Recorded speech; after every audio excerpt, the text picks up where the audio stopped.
Hi, thank you for joining us for our Smart Commute Durham webinar, Getting Your Program into Shape. What we're going to be talking about today is different ideas for getting your Smart Commute program up and running as we get into spring, getting ready to roll your program out, get some new ideas, ways of reinvigorating your program and getting all your employees excited about the different Smart Commute options that we have available. So why are we here? Not just here to answer the big questions and the philosophical questions, but really thinking about what are we here to do and why do we need to talk about refreshing programs and getting people excited? Why do we do the Smart Commute programs that we do? Well, I think number one is what we're trying to do is really decrease the number of vehicles out on our roads. One of the primary goals of the Smart Commute program is to get fewer people driving alone to work. Related to that, of course, is then reducing the emissions that come out of the tailpipe of all those vehicles that are driving around. So reducing congestion, reducing number of trips, and also reducing the greenhouse gas emissions. The flip side of the reduction is thinking about how we increase the different types of travel that our employees take part in. So whether that's transit, whether that's carpooling, whether it's riding our bikes, whether it's walking, all those different modes of getting around, we want our employees to think more about choosing those as options and having them do them more frequently. So how do we do this? So we do it within our world of TDM. So TDM is our sort of jargon phrase that we use. Transportation Demand Management is what it stands for. Within that, we can look at 5 different ways of motivating people, encouraging people, driving people to make some of those behavior changes and think about different ways of getting to work. We like to think about these as the 5 E's, the 5 E's of engineering, encouragement, enforcement, education, and evaluation. These are all ways of getting people to think about how they get to work and ideally motivate them to change that to more sustainable modes. So to take you through those 5 E's with some examples and some ideas, let's start with engineering. So engineering refers to all the physical infrastructure, the bits and pieces, the nuts and bolts that really help someone choose potential options. So whether that is carpool parking, bike parking, transit itself, trains, buses, subways, streetcars, or technological solutions, things like our Smart Commute online tool, where someone can actually go online, find a carpool match, plan a trip. The Presto card, allowing people to access fares more easily, make trips conveniently across different systems. These are all elements of engineering that make it easier for someone to choose an alternative option. The second E is education. So education assumes we have some good infrastructure, we have some of that good engineering. How do we tell people about it? And again, a lot of these are probably familiar to a lot of people out there, but things like employee transportation guides, basic information on how do you get to work from where you're going? What are the options that we have here on a particular work site? So just handing out those guides, providing those online is one form of education. Uh, Direct outreach. This is something that Smart Commute obviously does a lot of. Being out there in the workplace, standing in lunchrooms, standing in lobbies, talking to people as they come by, giving them the information about the options that they might have available. Things also like workshops, lunch and learn type sessions where we might have a more focused group of individuals where we can talk to them directly about some of their options, spend some time explaining how carpooling works, how it can be beneficial, and why someone might think about doing that. Also, social media, of course, continues to be a really big and useful way of addressing and reaching different audiences, so whether that's Facebook, Twitter, Instagram, all those different methodologies of just getting the word out there about what is available and some of the benefits for choosing those modes. So we've got our engineering, we've got our good infrastructure, we've told people about it. The next step is really the encouragement. So how do we get people to act on the information that we're giving them to utilize the infrastructure that's available to them? So we have things like campaigns. So we did our Try Transit campaign here in Durham in 2018. We have things like Bike Month that's coming up, Carpool Week that happens in the winter. These are all great opportunities to encourage someone to try something new. The idea that maybe they can just try it once or twice, and if they do, maybe they're going to get a reward for that, whether that's a prize draw, whether it's a small little trinket, something to say, just give it a try once or twice, and this might be worth your time. You might consider doing it long term. So not asking people to commit long term, but really making them think about trying it a couple of times. Is this something that might be use to them for a regular commute mode? Enforcement is our fourth E. So enforcement is something that TDM and Smart Commute do less of, but what this really refers to is giving authority to a program to make people feel that if they are choosing these modes, they're potentially getting either rewarded for it or recognized in some way, and in a way that is authoritative, to say, this is a valuable piece of work. So that might be if someone is carpool parking, using the hang tags in a carpool parking spot to designate them as a carpool and say, I'm an official carpooler. And then obviously there's enforcement around that to say, let's make sure that everyone who is using those spaces is a carpooler, so that we can say, this is a legitimate program and it's valuable to us. But also designations, things like the Green Building Council or LEED certification. This isn't specifically about enforcing a set of guidelines, but more to say, these programs can give us legitimacy as an organization that is interested in sustainability and sustainable commuting, but we need to adhere to certain benchmarks to make sure that we can get to that level. And then finally, evaluation is really important. So people are, we've given people options, we've told them about them, they're encouraged to do it, they know the right way to do it. How do we make sure and how do we know that we're having an impact? Well, evaluation is extremely important for the work that we're doing. We do annual surveys through the Smart Commute Network, trying to find out how people get to work, have they changed their behavior at all, but also what might encourage them in the future to think about different options. But also things like measuring through the Smart Commute tool commute tracker app, getting a sense of what kind of activities people are up to day to day. The other side of evaluation is presenting that back and showcasing both to employees but also to senior management and other folks that these programs can have an impact. So by evaluating, we get to see the kind of impacts the program has, and then ideally get a workplace to recognize there is continuing value in these programs, so that they will either invest, expand the program, continue to communicate the benefits of the program that's available. So who can we learn from? I think it's always useful to see some case studies and see where programs have been successful and some of the ideas that they've used and how they fit in with this concept of the 5 E's. I wanted to start off with Lush Cosmetics. Lush is someone you're probably very familiar with. You're familiar with the store. If you've walked past it or within 20 feet of it, you can smell it. Delightful smells of bath bombs and shower gel and all that kind of stuff. So if you go in their store, great, wonderful, very environmentally conscious firm, and certainly interested in how they can reduce their impact on the environment. So Lush actually is based in Etobicoke in Toronto, and they have a couple of manufacturing facilities that they were very keen to work with Smart Commute on to try and improve the options they have for their employees getting to work. Useful to show you, this is the manufacturing facility in Toronto. I think it's always an excellent contrast to the vibrancy of their stores to see this slightly squat, less inspiring kind of building in the manufacturing suburbs of the city. But this is the challenge that they were faced with. They have this manufacturing plant. It's in a suburban industrial location, not a lot of great options, but they really wanted to focus on getting more people choosing alternative options.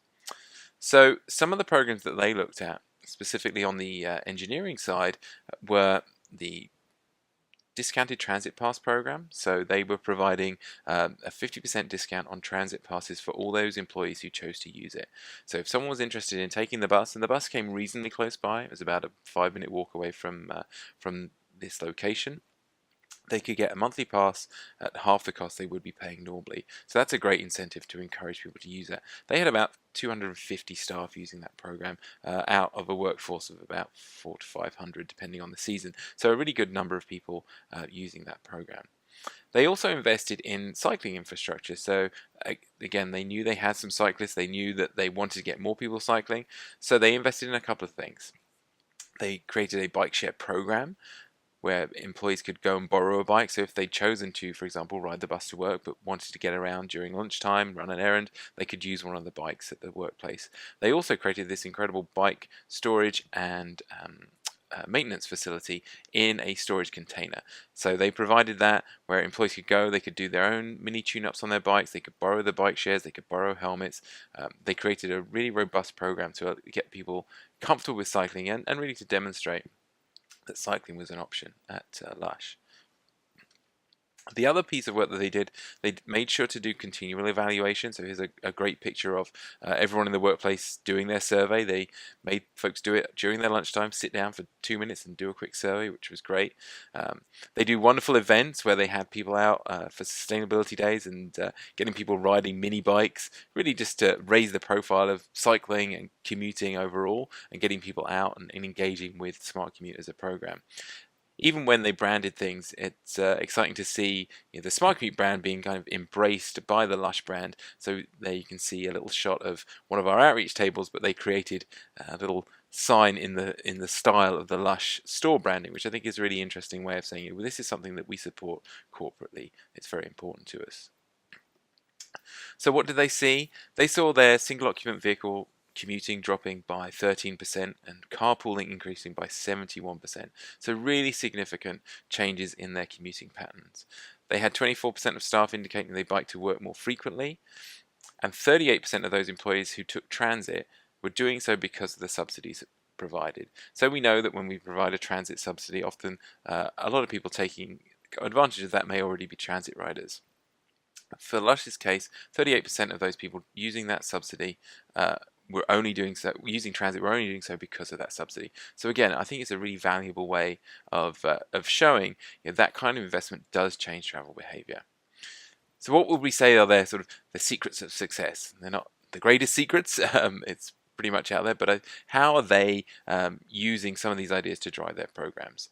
They certainly demonstrated high-level management support and a very high-level corporate commitment to these programs. They dedicated time within each calendar year to focus on transportation. They have an annual environmental program, and part of the year is dedicated to transportation. They corporately branded it, as I mentioned, in line with all their other initiatives. They did a lot of investment in terms of new infrastructure for their worksite to make it as convenient as they could do, to allow people to bike, cycle, and take the bus to work. So which of the 5 E's could we look at here? I think it's fair to say that engineering and encouragement were the big things that worked for Lush. Here's a different example. This is from the US. This is from Atlanta in the US. A company called WorldPay. So they are a large IT company. They were moving from a location. They were moving 17 miles south right into Atlanta. About 700 of their employees were affected by this change, and they knew they were going to have a parking capacity problem at their new location. Fortunately, the new location was accessible by transit, so they were making a conscious decision to move to a location that was transit accessible, to create that idea that they had infrastructure available to them as part of this move. How did that program work? What kind of work did the TMA do down there? Well, they worked very closely with management 8 months prior to the move. The WorldPay, what they did, they offered a transit stipend of $120 a month to encourage them to take transit. So 20% of those staff, they took advantage of that. A lot of personal interactions with commuters, educating them about the move, connecting with them, providing them with options. So when we think about the 5 E's, this is really around the idea of education. So allowing people to learn about the options that they have. They knew they were going to make a change to their commute mode. How can we provide, how are we able to provide information to them to make sure they're educated so they can make that change effectively? On the enforcement side, this is really about recognizing that this move was happening, they needed to do something about it, and making sure that people were aware and they were complying with all the different rules and regulations they had in order to get to work effectively. Finally, I want to highlight Bike to Work Day at Google, and this was down in the Bay Area, again in the US. A couple of years ago, they had about 2,500 people participate in Bike to Work Day. Now, obviously, as soon as you mention Google, everyone thinks, well, this is obviously a lot of money being invested, high tech. Of course, they had lots of people involved. But I think what's useful to talk about is how they did that program and kind of the impacts that they had. And of course, they took something of a Google approach to this. So what they did is they looked at the data they had and started to segment initially. So they identified 4 different types of cyclists. They had strong and fearless cyclists, enthused and confident, interested but concerned, and no way, no how. So what they said is, well, actually, maybe we're only going to target people who are more likely to make a change. Maybe we don't need to worry about those folks who are saying, no way, no how would I ever want to get on a bike. So they said, well, let's not waste our energy talking to those folks. Let's focus instead on these enthused and confident people and the interested but concerned. So that made up about 60% of their population. So like I said, they were saying, don't worry about those folks who aren't interested, and also let's not worry about those folks who are going to do it regardless anyway. So let's put our energies into those who are kind of on the fence. How can we persuade them? So what they did is really just design programs and promotions to leverage those different groups. So providing incentives, providing training, providing communications in a way that really involve those 2 groups in specific ways. So that might mean things like cycling training workshops, or guided rides, or different routes that were more usable by folks who are less confident on the road. So these different ideas allowed them to see some of the successes that they had. Their secrets of success are really, again, that high-level management support, that corporate commitment, very important. Dedicated resources, of course, Google, bottomless pockets, lots of money to spend on these things. So they were able to put good pricing in, good communications, those kind of things.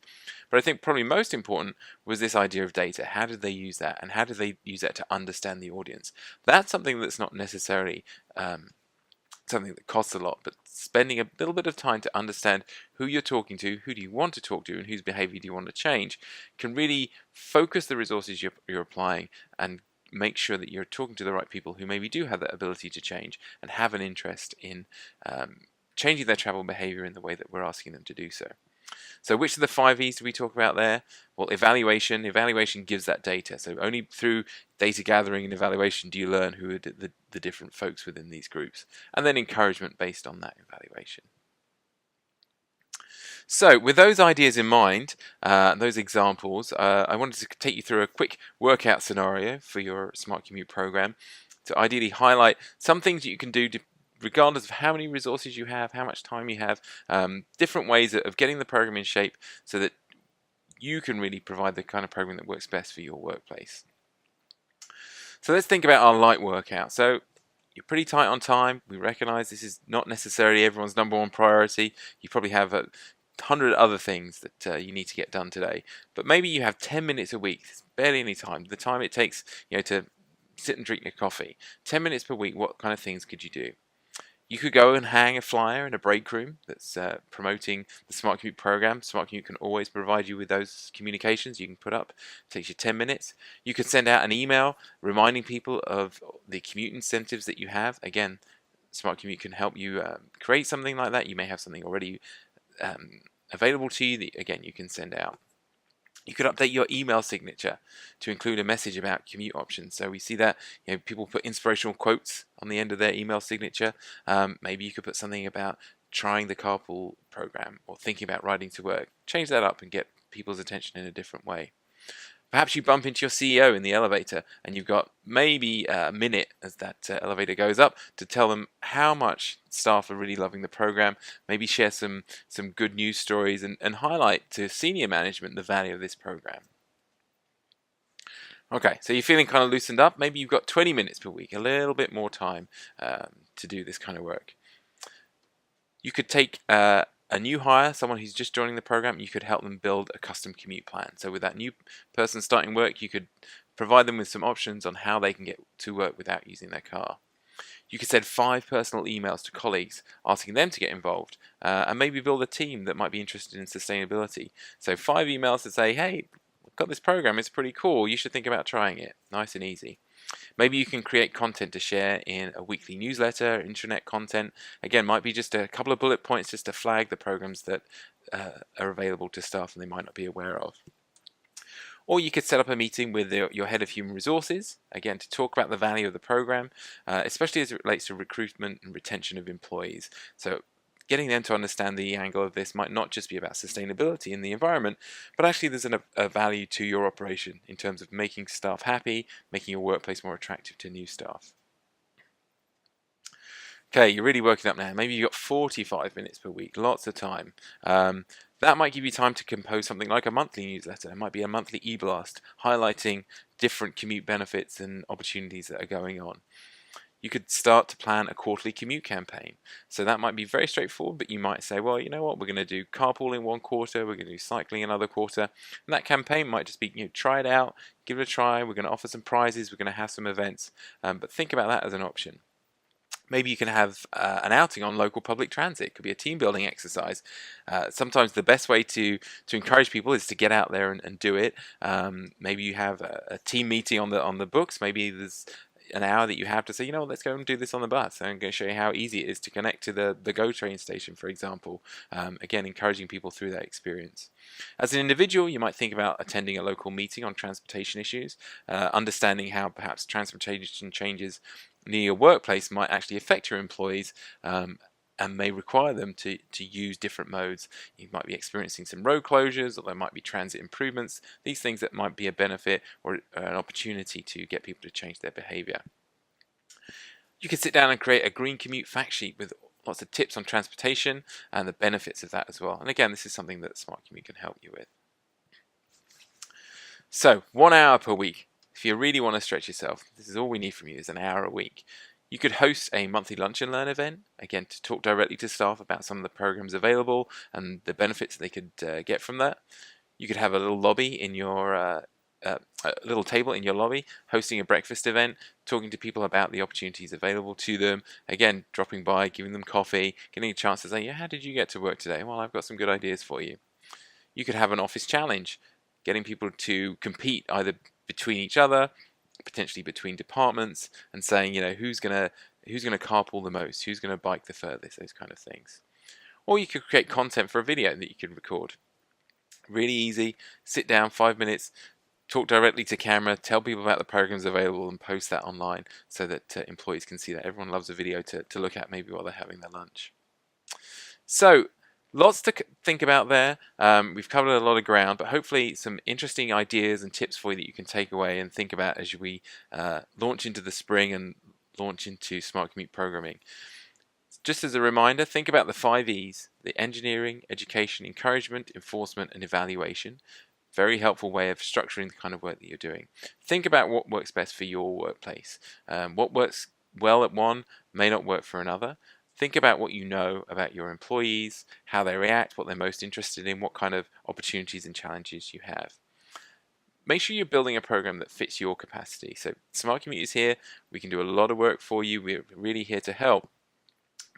But we need to make sure that you're doing it in a way that doesn't affect your day-to-day work and that you can handle. So if you can only do a couple of emails a week to send out, you can put some posters up, that's great. So rather than sort of overcommit and not be able to get anything done, these little things can certainly have big results. Small steps plus more small steps can really create big results. And yes, Smart Commute can certainly help you with this. So that's everything for the webinar. Thank you so much for taking the time to join us. If folks have questions, they can send them in afterwards. Really, I hope this inspires you to keep your program going and grow it as we go forward. Thanks very much.